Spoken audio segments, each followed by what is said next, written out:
appartient à Dieu. Yo mutozo landa kadia pemba. Eza pona lelo. Mais yeba que la Bible dit le peuple était dans les ténèbres, a vu une grande lumière est apparue. Là on n'a pas parlé du diable. Ce qui pasteur a Zwimbongo na bonzambe, c'est pas un péché. C'est vraiment important. Parce que notre Dieu, l'or et l'argent lui appartient. Mais ce comment que nous luka mbongo na lolenge ya mabe pour bungisa nzela na yo pour na mbongo wana au sali erreur parce que l'or et l'argent appartiennent à Dieu. C'est pour nous toi la sauver que ça en a cité. Il faut mater. Il faut mater dans le domaine spirituel. On mater dans mon livre pour que le Seigneur te fait voir. Ni non l'action. Alors, 24 VA. Moussa n'a adoration. C'est dans le ciel, il y a seulement l'adoration. Il y a qu'on perdre l'opportunité parce que Kuna et Zaka a louange dans l'adoration. Mais tous à Matthieu 24. Matthieu 24 est Kebisi Bisso. Et le but au jour de la fin. Vous allez attendre parler de bruit de guerre. Yo quand on nous guerre, côté ni yo qui guerre. C'est normalement la moukia yo qui appelle guerre en Ukraine. Une nation s'élèvera contre une autre nation. Les autres mots comme sur guerre RDC Rwanda, côté Ukraine, Russie, côté Boyenaboy, la guerre économique. Ce sont des choses. Bonjour, bonsoir mes chers abonnés, mes chers internautes, partout où vous vous trouvez dans le monde, partout dans les 4 coins du monde, en Europe, en Asie, en Amérique, pourquoi pas en Océanie et puis ici en Afrique. Partout où vous avez la chaîne Nabino Malou Makengo télévision où ils allaient émission Nabino Bolingaka Makasi Kebana caméra ils allaient émission socio-culturelle et quand on a domaine union surtout dans domaine culturel, domaine sportif, domaine sociaux, et domaine pastoral, domaine religieux, tout chacun a tous les branches, il y a société Nabiso. Alors merci toujours na remercier Nzambe Kakandenge Zalaka, Yena Pese Biso souffle de vie, à Sali Biso grâce to mon na boepo et belé, to botamana bango ba komi mikolo yote, et belé to botamana bango to tangana bango bazui grâce au biso to zui le lote, parce que Nzambe Pese Biso opportunité to mon na boe. Di boso na bino yango tango nyonso na émission keba na caméra to pesa kama tondo avant to banda na kolonza yende mokonzi et puis mokeli ya likolo na se to pesipe merci pe longonya na mama na biso mama Malou Makengo ya bene mama Malou Makengo na biso yenda za ko chapeauter na chaîne na biso DG na biso mama Malou Makengo na binga kaela locomotive de l'Éternel bambote belé siko zwami mama Meje na biso na Charleroi na peso pe bambote belé na profiter pe na pesa mama Betty Kidumu bambote belé. Sans oublier na bosanité ko pesa pe bambote belé sous koleka na le manager Patrick Manzambi le manager nangai Patrick Manzambi mokonzi ya mama nyonso ya Hollande mama Noré Kasongo mokonzi ya mama ya Hollande mama Noré Kasongo bambote belé. Alors lelo émission na bino keba na caméra tozomi a na kati église les aiglons de l'Éternel. Les aiglons de l'Éternel. Alors église des Alikatina commune ya Lemba. Alors nakosa na nous commentaire rebelleté beaucoup mon abino moko na yambi autorité morale numéro 1 les responsables numéro 1 ya église Oyo les prophètes Gédéon Minouanou. Les prophètes Gédéon Minouanou azali wa pembeni na ngai yende azali mokambi azali visionnaire ya église Oyo itonga o katina bayambi biso ne katina sika. Alors nako présenter bino sans plus tarder invité na ngai. Bonjour prophète Gédéon. Oui, bonjour papa Gustave. Oui, prophète, toza lelo na esengo ya kuyamba yo ni mission na biso keba na caméra na banza bolandi bino moko ndenge na présenter menga na sepelaka yemoko mosali Nzambe a se présenter nanu ndenge alingaka penza ndenge kombo na ezali po bato baye pe bien bato bele baye bien mais bato bele pe susu baye bele susu très bien pesa biso kombo na yo et puis awa tozali wapi siko na awa sika. OK, merci papa Gustave. Nga eza prophète Gédéon Minouanou. Je répète, les prophètes Gédéon Minouanou, les visionnaires de l'église Les Aiglons de l'Éternel. Oyo et Yambibiso Nyonso Katnawe Sika. C'est moi qui est le visionnaire, le pasteur responsable de l'église. Na s'appelle Makasi, comme on a papa Gustave, na équipe Naem Obimba ko iya et pas Nabiso. Merci beaucoup papa Gustave. Merci beaucoup, prophète Gédéon. En tout cas, tous appelés un plaisir. Makasi, il y a au côté la caméra Nabiso Awa, ils allaient assister na papa Nabiso Blaise, le grand caméraman. Équipe toujours, il y a H3, Baza Simanangai na caméra Awa. Merci. En tout cas, avant Peto Bandaba, question Nabiso na prophète, na Pesimbote na papa bienvenue Mabeka Makengo, papa bienvenue Makengo, Bambote Belé, c'est Kozomi. Alors, prophète. Gédéon, lelo mama likambo na biso ezali ndenge nini monde ya ténèbres baza ko opérer ndenge nini diable basalaka na monde na bango wana otobenga ka babenga mingi na terre na biso terre à terre na deuxième monde ndenge nini diable aza ko opérer na kati na basali ya Nzambe to na kati ya bande na Nzambe. Ok, merci papa Gustave. Mais c'est ce que la Bible nous a dit depuis Genèse, car Dieu a aimé le monde. Donc, Bible zo comme un principe ya loba que ton nzamba zo linga mokili na ebandeli na yango talaka muto alingi mokili azino mwana na yeka moko ayebi ko présenter lokola mbeka, c'est-à-dire il savait qu'il y aura aussi des choses qui va revenir sur la terre, les choses qui reviennent sur la terre yangondo tozo mona actuellement, car Dieu a commencé à créer maintenant. Il a créé le ciel et la terre. Après avoir fini à créer, il voyait que la terre était informe et vide. C'est le problème de la création. C'est-à-dire, les ténèbres aussi, c'est la participation de la création. A créé Batunaye. Or, la réalité, quand le Seigneur avait créé, il a créé le ciel et la terre.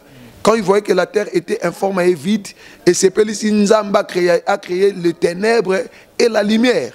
Maintenant, bon Nzambe naye amoni que lumière est avantagée à benyango jour. Amoni que ténèbres na lolenge zalaki à benyango nuit. C'est-à-dire les gens qui aiment opérer pendant la nuit, ce sont des gens qui n'ont pas compris. Auparavant, il a été dans la lumière. Là maintenant, il cherche à se quitter de la lumière pour rejoindre les ténèbres. Or, la Bible dit, les ténèbres ne régneront pas à toujours. Même si toi qui abandonnes la lumière, pour que nous bika na kati molili yeba que ténèbres on a éco régner mikolonio sauter na sia moi éco risquer pe na temps moko ténèbres on est kozala stopper et si ka to kozala ezalisu na butute ezalisu na molilité, c'est maintenant la lumière qui régnera. C'est-à-dire Nzambe a s'opéraka dans la lumière. Et donc ténèbres ont possession. Les ténèbres ce n'est pas le diable. Beaucoup de gens pensent que les ténèbres c'est le diable. Non. Les ténèbres ce n'est pas le diable. Ce n'est pas le diable qui a créé les ténèbres. Et principalement, je vous dis que le diable n'a rien créé sur la terre. Même les ténèbres là, c'est Dieu. Dieu fonctionne aussi dans les ténèbres. Les gens qui aiment abandonner Dieu pour aller opérer dans les ténèbres, laisse-moi vous dire que le diable n'a pas le contrôle des ténèbres. Le diable a contrôlé la ténèbre. Ténèbres n'a lumière, mais contrôle en Nzambe. Kutunga na préféra web sanza ba ko sabatu ke Nzambe nda vivant na kati ya molili pour atala réellement banani ba obo ya lumière pour na molili. Nzambe nda za sentinelle. Ba benga diable sentinelle te, mais on appelle Dieu notre sentinelle pour que à l'acception que ni ne somnole ni ne dort celui qui garde Israël. C'est que Nzambe na bon Nzambe ni alala kate. Animba kate. Juste to que ba la la ka na butu. C'est que na boutune comme un moment où tu fais pas pongi balala. Parce qu'on Nzamba boyko lala. Il est toujours opérationnel. Mais je suis en train de vous confirmer, quand on dit que monde à molili, monde à ténèbres, nazolinga sala ba analyse avec vous pour vous faire comprendre que monde à ténèbres zala ndenge nini existera nini. C'est-à-dire quand les gens disent monde à ténèbres, bozo vivre na kati ya lokuta, bozo miyeba te. Le diable n'a rien créé comme monde. Le monde appartient rien qu'à Dieu. Tant que koti na kati biloko ya molili, tobenga molili par rapport au sens que les gens sont en train de comprendre que sens ya molili. Or ce sont des choses normales, mais muto no ba clair, muto alongwe na kaya Nzambe, ake na kaya soloka. Ndeto zomona ba pasteur rebelle lelo, bazaki na kati ya lumière parce que nous sommes dans la lumière. Il y a une Bible, vous n'êtes pas les enfants du ténèbre, mais vous êtes les enfants de la lumière. Surtout Jean chapitre 1, le verset 5. La lumière lutte dans les ténèbres, et les ténèbres ne lui ont pas réussi. C'est-à-dire quand la lumière est en train de dominer, les ténèbres ne peuvent jamais recevoir la lumière pour y fina yango. Non. So totalika na moi ya lelo place besoin biso bo mona ke siko lumière ezali molili moye régner likolo na yango ezate. Mais quand les gens préfèrent d'aller dans les lieux obscurs, ce sont des gens qui préfèrent faire des insanités. Yorobika na kati ya buzoba, yorobika na kati ya mabe. Mais tu ne sais pas que o azalaka na lumière, ténèbres kolité liboso na epe koyeba kolonga yete. C'est les enfants de Dieu, nous sommes appelés à vivre dans la lumière. Maintenant, les mondes du ténèbre veulent que Bissonion soto longwana sans normal parce que azolingate azala jugé yemoko. Il veut être aussi jugé avec les enfants de Dieu. Le roi Baobenga est le père des mensonges. Il cherche aussi à créer les ténèbres comme les lieux de l'habitation la lumière et la ténèbres pour que lui prenne la possession. C'est pas ça. Au moins même si on appelle cet exemple même il y a Bandumba. Au moins na mo ité mais na buto ko telema. Il va bazuka sans soi va bien au monde il y a ténèbres. Or ce n'est pas le monde du ténèbre parce que le diable n'a rien créé. Il est opérationnel mais il n'a rien créé comme le monde. Tout appartient à Dieu. Yomu tozolanda kadia pemba. Eza pona lelo. Mais yeba que la Bible dit le peuple était dans les ténèbres, a vu une grande lumière est apparue. Là on n'a pas parlé du diable. Babika que tozaki na katsa molili, to moni Paul moko munene senini et apparaître. C'est donc pour les autres apparaître la lumière qu'on nous parle de la personne de Jésus-Christ. On ne parle pas ce que nous sommes en train de voir comme on est en train de parler là. Il y a plusieurs personnes qui azarana monde molili ngo zalana ndeni. Et c'est après à expliquer. Mais toi faut ça la keba. Quand na monde molili to benga monde molili boye ba malam pe nzambe pa ozonga kana mokolo wango wana ya butu. Ya ngonde histoire ya basi zomi. O bazaki na ba mwinda na bango et tellement mobile abandai ko umela ba décider ko so ba mwinda na bango ole ba tia mafuta te o amayele ba tia mafuta bazaki ka 5 pe o bazoba batikala ki 5 bazanga ko tia mafuta na mwinda na bango ezaika na katikati ya butu. C'est ça pour le biso que monde molili mais biso pe mobali na biso le kwa za lumière apparaîtra quand na katikati nini ya butu. Et Yeshua na katikati ya butu mobali na katikati ya butu ayo kuta mbwasi misuba ko luka mafuta batia na minda na bango. Or la réalité ezali déjà na basi misuba na mafuta na bango. Des femmes là c'est l'église. Tous nous sommes endormis et assoupir. Mais futo battre la mafuta o eza molimo mo centre. To trahir yango te pona bisengwa mokili pona ba jeep pona mituka pona bandaku tokendo kobika na kata molili o mobali na biso akozala décisif ya kozonga. Sotanga ozonga akuta yo jari ya mwasi nini lui solo nini tant que yo mwasi okobet la mobali na katikati ya butu lumière nini oyo opesa na mobali na yo pour vivre na esengo na salle d'annonce et yo zaki na kati ya lumière o décider ko kesiko na kati ya ténèbres. Le gros que nous luka ténèbres yango ko luka mafuta na katikati ya butu o luka na mafuta ngo wapi et pas banganga pour ba tombola o lelo comme ça n'importe quoi. Mais toi tu as été un homme de Dieu, reviens. Nzamba na bosenga na bino biso na soto la peto nimba mais motu eza to batela mafuta na biso na kati ya baminda polobi ton mobile akoya ekozala surpris mobile moko ta linga mwasi na makansi na beka nino ke nzino kutana mobile nanga te mobile ndem tayebi capacité ya mwasi ni na olinga soza muke soza munene soza mulai soza muke soza pembe mobile ndem ta omona capacité. C'est nous devons conserver les capacités pour ne pas se plonger dans le monde du ténèbre. Le monde du ténèbre autobengaka deuxième monde. Et un monde invisible. Comment un homme qui vit dans le monde visible au préfère qu'il va dans le monde invisible. Mais le monde invisible a la maîtrise nangote. Muto na maîtrise nango zaka ba démon na ba ange ya ténèbres. On nzamba boka na mabele ba on na maîtrise nango. Yo za na maîtrise nango to kendo kota kuna. Mais ça terrain mo za glissante. Kobo ça la te que terrain yo kendo kota mukolo glisser ozanga na moya ko matalikolo ngomba pour revenir parce que biso stoza likolo ngomba pour recevoir l'appel au son de la trompette. Mais yo terrain kende eza invisible et mon nakate meza opérationnel. Et ça la makambu ya mabebele et puis ça rappelle mituka et puis ça rappelle mapangu et puis ça rappelle bilamba et puis ça rappelle posa nzoto et sepeli ça rappelle mabebele na kati ya mokili.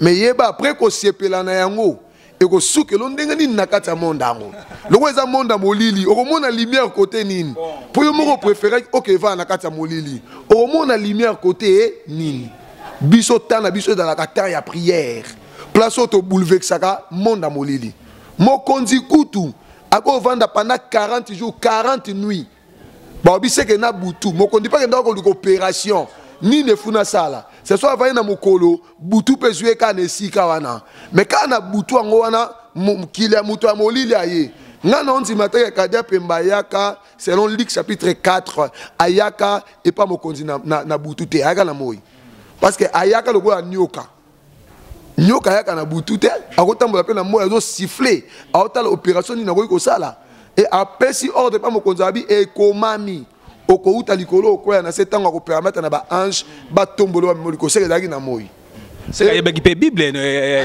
bible malamu. Mais le diable connaît. Le pasteur Moussouba yebite. Le diable c'est quelqu'un oyo avandana nzambe. Ayebi nzambe bien. Le prophète eskisenga na kato malobate pardon vraiment au côté pendant na vif ya sujet na biso. Balobi pe monde wana ya occultisme wana monde wana deuxième monde. Ba be côté petite église. Et ça ba prophète pe belé lelo ba osela la magie. Ba osela ba mouchoir magique. Ba osela ba poudre magique. Babi ministère de ce monde on est-ce que quoi affirmer ce pays côté na kati l'église penza na kati ya ndaku ya nzambe mais ce qui pasteur a yebi l'église de la lumière à côté misala wana ozo monter que basaka limité il y a toujours des limitations malgré zo sala yango pour faire plaire batu c'est pili ça mokili batu ba c'est pela bongo lobby des mêmes personnes ba ozale pas na yo en lui ba ke pas mutu mususu. Le Bukuna ba okepe pas mutu mususu. Ça dit ça ne sert à rien au sepelisa batu nesko sepelisa nzamba. Nzamba ane na posa quantité te. Nzamba na bosenga ya qualité ata la enseignement ni yo pesi na batu. So yo memi molili wana to benga molili parce que eza terme bat babengaka. So memi ba pratique wana na kati ndako bato nzambe. Poser la poudre, poser la bâton magique, poser la n'importe quoi. Mais au comme ko doit charge nzambe. Mpate wana bazaya yote.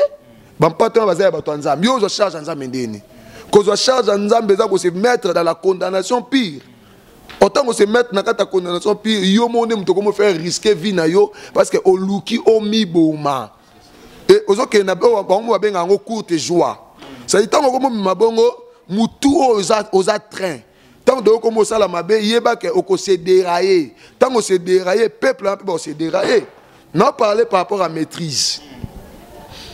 Nana lo baboye ebele ya basali ya nzambe bayeba ke ba atakaka Kadia Pemba ba atakaka ba démon yo mo Kadia Pemba pa otika bongo te ba démon pa ko abandonner bango te ba ozala toujours là ba sala ka ba poursuite à l'égard na bango bata la mission nino bango bazana yango à l'égard ya musalo ba osala lokwa ba atakaka le diable pa na ba sens déplacer na bande koloba Satan a comprendre que ezana mona moko a 12 ans soka koti na kata temple abando teya na mikolo ba oloba totika na komona mwana boete oloba lokola mwana mobali c'est na mikolo ba obanga na ba souverain sacrificateur o ba yeba ka makamanzambe na profondeur o histoire ezaki nde ya bango nde ba yebi Aaron bien ba yebi pratique o ese demeraka na kata sacerdoce ayebi tina ya arche de l'alliance ayebi importance ya ba chérubim balo ba bat la arche ayebi importance ya nzete ya Aaron ozaki na kati ya arche ayebi importance ya lipa ozaki na kati ya arche ayebi importance ya poswanyama o basipike arche poso tsango na mapeka ozana facilité ya otambo nango facilement c'est dit n'importe qui ando ma arche te ezali kaka na ba sacrificateur o bazaki mieux placé pour nommer ma arche bayeba qui ont bien mais Yesu tant à côté na temple on était bon bazaki bouleversé c'est là où qu'elle avait dit au commencement était la parole et la parole était avec Dieu et la parole était Dieu. C'est pour dire que Jésus n'est pas n'importe qui. Jésus était venu comme la lumière pour éclairer les ténèbres. So Kadia Pemba s'est déguisé a une forme pour nous que ekomama ogouta likolo ko na c'est pour appeler ça ordre na ba ange ba tombolo yoka yemo Yesu tu ne tenteras pas le Seigneur ton Dieu a changé forme abi okoyi ko pesa ordre na libanga o ekoma lipa parce que comprend que Yesu pas nanzala et loko sali que biso lelo to koma na ba problème soki pasteur azwi mbongo na bonzambe c'est pas un péché. C'est vraiment important parce que notre Dieu l'or et l'argent lui appartient. Mais so komo que no luka mbongo na lolenge ya mabe pour bungisa nzela na yo pour na mbongo wana au sali erreur parce que l'or et l'argent appartiennent à Dieu.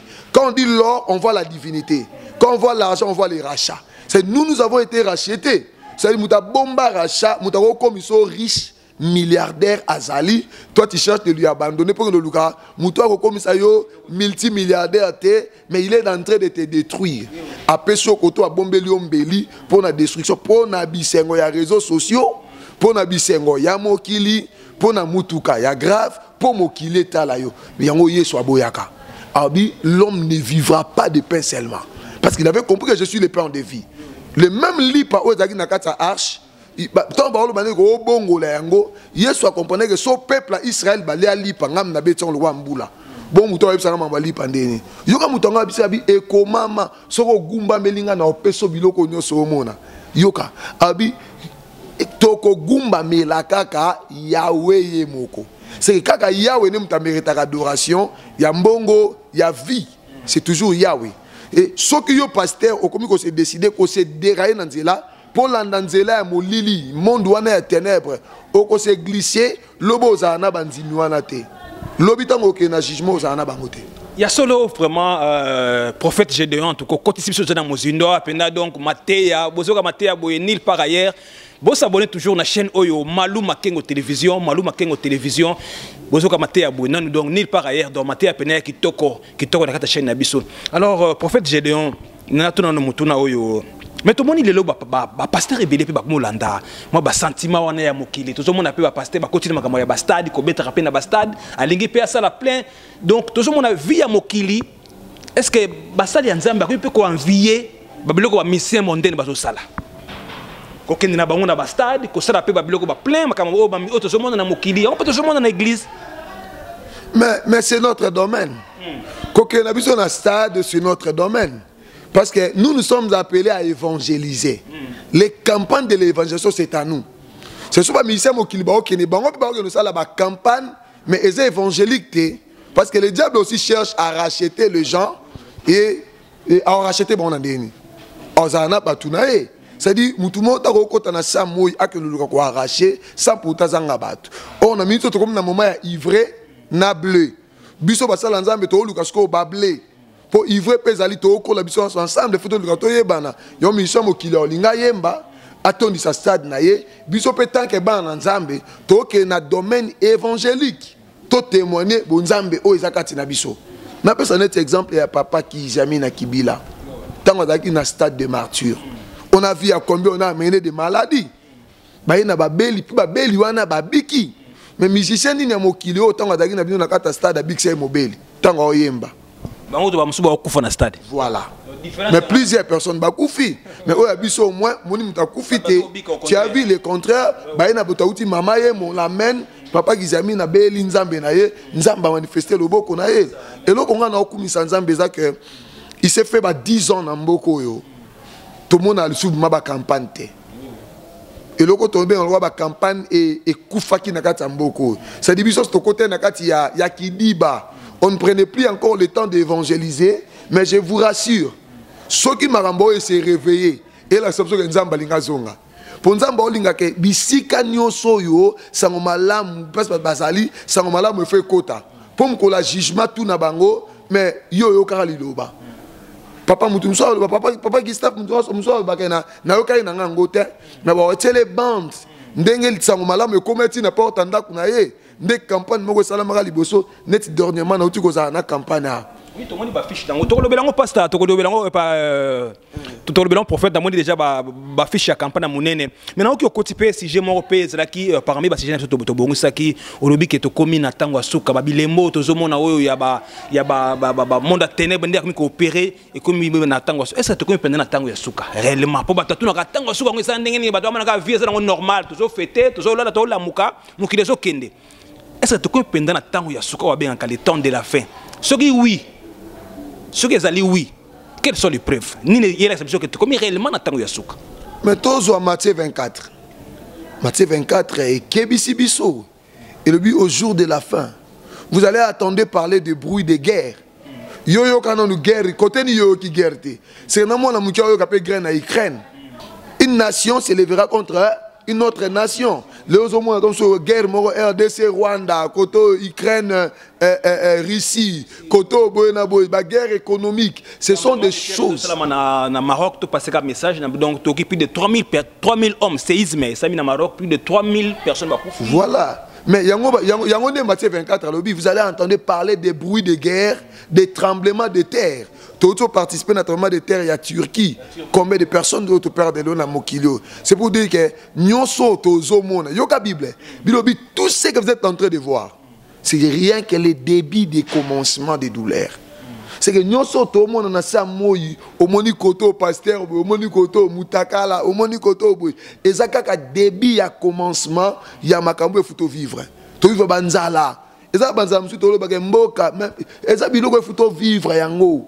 Bilo bagi faut kota na moment banzala. Banzala faut ya, et ça ba bilembo la c'est que to komo koma na suka ya mokili.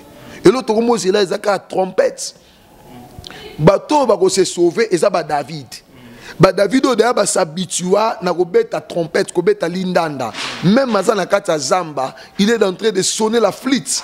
Pour ayokara déjà son. Même le jour qu'il va attendre le son de la trompette, à se déranger. C'est maintenant le moment où David va se lever. Bazana ba trompette na bango, va s'habituer na trompette. Trompette là qui est le Saint-Esprit. Il faut déjà qu'on s'habitue avec le son de l'esprit. Avec le son du Christ qui est déjà en train de s'annoncer qu'on vivre n'a pas compétence parce que tout le monde est arrivé déjà vers la descente. Tout le monde est déjà vers la descente. Tout le monde est montagne, tout le monde est dans la vallée. Parce que montagne, tant que c'est levé, au moins tu vas dans la déchet, tu es dans pied de montagne, tu vas dans la vallée. Après tu vas dans la montagne. Parce que dans la même situation. Où tu as la montagne, tu es dans la vallée. Surtout comme on a descente. Descente, il faut faire très très attention parce que c'est un terrain glissante. Vaut mieux que tu montes avec les douleurs. Ça ne dérange pas. Mais descente, c'est maintenant le vent de la descente. C'est trop mon kita. Qu'on quitte ça dans la souffrance. Qu'on quitte ça dans la pénibilité. Oh, plusieurs personnes vont aussi porter en côté. Qui nous met comme on matina porte en daku. Habillé comme on bébé tina ba na biso to boti. Téléphone partout. Ba téléphone na biso to za na yango. Bon mo ba keli ba téléphone ba sa na na banda goûter. Il donne pour d'autres personnes. Pour nous ba que séduction pour le moment est ça partout.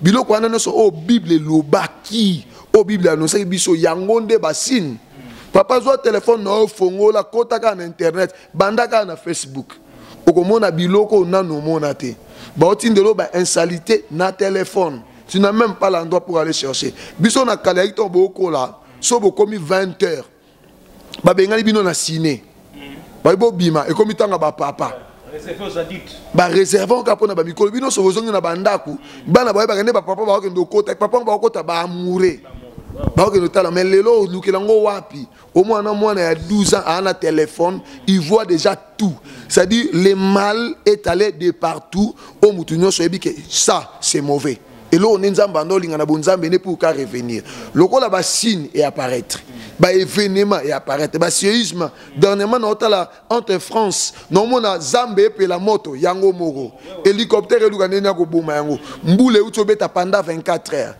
yango Bible lobi makambo ezaki na étape Noah et kozonga pe na étape nani ça qui plein maille tondi na ville mobimba ba voiture etamba likola ma tomaka na pays moko na poto boye c'est-à-dire ça causait des dégâts terribles dans Monique malgré d'ailleurs 3 morts dernièrement les États-Unis tornade nous payer kaka be brûler bouquier c'est-à-dire regardez dégâts matériels vraiment ba dégâts tozomona na eza ko annoncer biso déjà le venir il y a la personne même na bato ba croire té mais na neb sabino que à bientôt la Christ va revenir et quand Christ va revenir ça sera au son de la trompette soza David té oyoka son c'est fini pour toi parce que biso toza sauvé parce que toza bana ya Dawidi Linda ndana de ato mesana na yango pe kotaka na ndako Saoul et bikisi Saoul c'est maintenant le moment d'écouter cette trompette là yango nde liloba et là ko bik sabino devant les mauvais esprits o ezo ganga na vie à Saoul c'est la parole c'est les vraies paroles nous devons se plonger vers les vraies paroles pour être sauvés pour que le monde à ténèbres ait envahir bisoté le seul domaine il y a réussite na biso yango wana yango nde pe sa biso esengo d'aller rencontrer le Messie. au son de la trompette, tolongo la place to vivre nzala, to vivre séisme, to vivre bitumba, ba guerre, kuna Ukraine ezalate. Parce que bilobi ma belé ko linga maloko la rouleau, ma pata pe olinga maloko la rouleau. Kuna États-Unis ezalate, pays à grande puissance kuna ezalate. Bisonyo sondenge moko. Et là on a kumisi nzambe, ezaka ke Israël est à 144 000. Mais bilobi, j'ai vu, selon l'Apocalypse, j'ai vu encore la foule d'un peuple au balati banzambala ya pembe, au nakoki ko konte bangote. C'est-à-dire c'est nous l'église. Nous sommes fiers de dire que nous l'église, quand nous prions dans la sincérité et dans la vérité, nous verrons le Seigneur. Comment on a eu, mais c'est un grand travail. Selon la Bible, là on a comme ça, que bilobi monte ici, je te ferai voir. C'est pour nous toi la sauver que ça en a cité. Il faut mater. Il faut mater dans le domaine spirituel. On mater dans le monde pour que le Seigneur te fait voir. Ni non l'axo. Alaxo 24 VA. Moussa n'a adoration. C'est dans le ciel, il y a seulement l'adoration. Il y a qu'on perdre l'opportunité que l'eau la parce que kuna ezaka na louange na adoration. On est toujours là en train de louer, en train d'adorer avec des félins. Au moins, on a mobali, a okita na cheval la pembe, a laté lamba et kitoko, a tie épée na munoro des tranchants. Nouvelle alliance na ancienne alliance. Yangwa na munoro nae. Regardez les événements. Bisono so basantu na simamu Congo. To kende ko annoncer la bonne nouvelle au yokaka et maintenant est commis en lèvres. Pour nous reluka moeni ok kanga satana. C'est-à-dire il y aura encore les gens qui vont rester. Les diables, il y aura encore les gens qui vont rester à qui est prison pendant 1000 ans avant leur jugement. Il y aura encore les gens. Mais malheur à bateau bautique en asa moi. Yom to se penabisanga mokili mawa no potong Elia goya na Moïse oya na kanda wa mona na bana be Egypte ba sala bango. Na kanda o Elia yokaka to ba prophète de Baal ba nyoko la bango skoton ba oya maika makila o melani. Au Mélanie, prophète Gédéon, en tout cas, merci beaucoup au prophète Gédéon. Tout ce qu'on appelle Matéa qui toque, on est prophète azo bête la biso penzanga, azo pesa pena même ngana sentir onction à tout ça là dans l'église, onction pour en tout cas prophète azo lo qui toque. Na profité pena pesa mbote na mama pasteur na rabiso pe mingi, mama Neige Makela, ma pasteur ba mbote belé siko zoami, mama Dorian Feza ba mbote belé siko zoami kuna na mboka Italie. En tout cas, prophète, est-ce qu'il y a une différence entre prophète, archibishop, pasteur, révérend, ministre, tout le monde a comme moi combo mo belé na basali ensemble, pasteur, bishop, archibishop, pasteur, donc ministre, est-ce que il y a une différence tableau qu'on a nyoso wana? Oui, papa Gustave. Na domaine wana toaka na 5 ministères. Tant que mutazo ke ndeza to be on ba titre moko honorifique. Et un père, un patriarche, à mon avis à combien de niveau, c'est un peu ça selon Moutou. Mais dans le ministère, nous avons seulement 5 ministères. Même les ministères évangéliques, c'est un ministère qui est compté parmi les ministères. Toi, le ministère évangélique, apostolique, pastoral, doctrinal et puis prophétique. Les 5 ministères, quand on est mis à pied, n'est pas ministère exalé. L'apôtre doit faire son travail, le pasteur également, le docteur qui va enseigner, le pasteur qui va encadrer, l'apôtre qui va mettre les fondements, l'évangéliste qui doit propager la bonne nouvelle, les prophètes qui doivent aller prendre les choses d'en haut, amener sur la terre et distribuer pour la parole. Il y a un bishop, pasteur. Archibishop, au-delà, pasteur, je ne sais pas. Mais nous tous, et c'est pour le rassemblement, l'édification de l'église, et ça, les 5 ministères. C'est ça les 5 ministères, on a autant en prophétique, évangélique, pastoral, doctrinal, et puis apostolique. C'est ça les 5 ministères, où ils ont différentes capacités. Quand il y a un prophète, non, ils ont comme ça. Au moins, à tout le monde qui a commis prophète. Mais ce n'est pas ça être un prophète, c'est un prophète. À créer une église, à commis prophète. Non. Dans 9 dons, il y a les dons qu'on appelle les dons prophétiques. Un prophète, ce n'est pas seulement prophétiser. Un prophète, c'est de prendre des choses d'en haut. Dans la Bible, est bien au monde, dans la Bible, dans l'ancienne alliance, c'est 2 personnes. C'est un sacrificateur, un prophète. ba sacrificateur bazali roi ba pasteur au cas où mabe koti bango fa que de ko implorer prophète ako uta na nzamba pese message ya babina oboma peuple prophète abandi nzamba linga boma nzamba linga bebisa nzamba linga kanga akoza masumu na bino sko banane fa luka ba zongi sa peuple wana na nzela nde ba sacrificateur sko biso solo to komolinga to ke ka toza ba prophète sko ba sacrificateur bazapi banane ba zongi sa peuple wana na katanzela yonzo mona lelo peuple ye ba importance ya archité. Or, Archouan serait mes mamies et comme il n'a qu'à Philisté fait ça la dégâts. Le haut monde a bonzambe comme au kita, ma bé comme au sanini et comme au mata parce que les serviteurs de Dieu eux-mêmes, bah mi pesi ba titre, bah mi vendi sur au-delà au lieu de faire le travail qui est au fond. On doit travailler dans le travail qui est au fond. Bah prophète batika en tactique na bango d'enseigner la parole et non avec les professeurs ils ont pensé ba famille abatu. Il y a aussi d'autres pasteurs qui sont en train de détruire plusieurs familles. À cause de la prophétie, or le Seigneur n'a pas donné. Na bonzambe na onzi mate que akoye ba te ko ça la différence il y a don dans le domaine prophétique. Et les prophètes on doit les reconnaître par les ministères et non par un don. Parce que le lot au coup ta prophétesse Anne, mais so tant na ka Bible Anne le lot akomate. Mais il était en train de prophétiser comme une femme. Mais le lot mon abas monsieur a eu don prophétique a comme prophète. Mobali monsieur a eu don prophétique a comme prophète. Bah cher abonné na biso, bah cher téléspectateur partout boza ebola ni bino moko ndenge prophète sa pesi biso ba révélation ya makasi na bana za toujours na biso bokolanda yemba le bele beto yamba le bele bele émission chaque fois aboyamba ye po apesa biso mateya prophète komi na suka émission na biso na ebité iloba no ya suka eza nini na ebi ko na programme moko ya campagne na moni ba banderole partout pe na lemba mobimba. Oui campagne moko eza ki na biso ensemble. Tout a fonctionné na yango, il y a cela une semaine passée. Ça a été vraiment d'une façon positive. Nenzambe a permis tout ça la musala. Tout ça vraiment na ba demande tellement ébélé à campagne yango. Plusieurs personnes ba osenga ezala toujours en l'œuvre même par moi-même. Avec des histoires à Makambango, les gens ba autant la dépense on avait vraiment dépensé pour na yango. Mais nzambe ka yemo yeba zo lokumu na tawa ko pesa biso mais tozo bongisa pour le moment, on doit parler sur détruire les hôtels pour avoir les manteaux. Je crois à bientôt là, Toko Loba par rapport au Nzambia. Pesibiso vraiment na kumisi Nzambe mingi koyamba papa Gustave na chaîne Oyo. A memeli biso sikoyo ya mama Maluma Kengo. Mama Maluma Kengo et sengi matotal yango biso nyonso. To s'abonner. Ah merci beaucoup maman pasteur. Na ko permettre bisoto les kana chaîne nabino vraiment to kumisi Nzambe ya mingi. Merci beaucoup, on est là à chaque temps papa Gustave ozana bosenga na biso to kozala wana biso to zali na pesi merci na papa Gustave et puis na pesi merci na notre frère le frère Blaise pour na travail moné na permettre que ça na biso le frère Ziko qui était là pour m'assister na travail. Merci à toute l'église les aiglons de l'Éternel. So Lingo Zoabiso on est là avec le numéro 89 63 29 895